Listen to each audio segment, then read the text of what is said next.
My name is Michael Torontow, and I am the director of Into the Woods. A long time ago, I was asked to play Jack in a production of Into the Woods, and I think it was the first time that I was ever introduced to the idea of a mashup.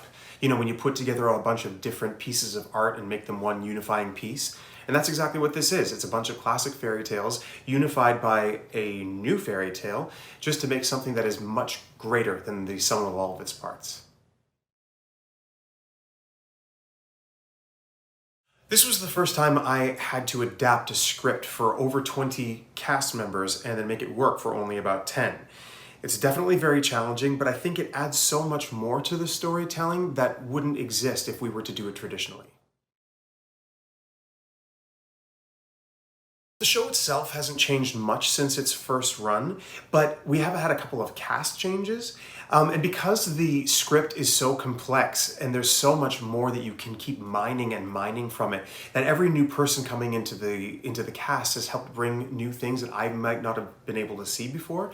And it's really allowed me to be able to find more depth in the relationships that people have with one another and also with themselves. Nothing beats having a human being play Milky White, the cow. And I tell you, there's no way that a puppet can play the fear of being turned into a steak like Richard Lamb can. I definitely believe in magic because I think you have to. I think it's important to have in your life to be able to keep your childhood whimsy alive. Like, I think magic is sort of what you define it. It can be coincidence, sleight of hand, theater, love. I think it's all important because it allows you to have a sense of awe and wonderment about the world, which can just lead to joy and happiness. And I think that as adults, we start to become more cynical, and we learn dishonesty and hate and all these things in our lives.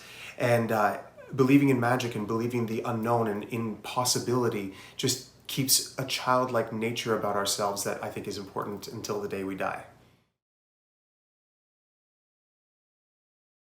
I think I would tell my childhood self, if he were lost in the woods, to just believe in yourself. You will make it.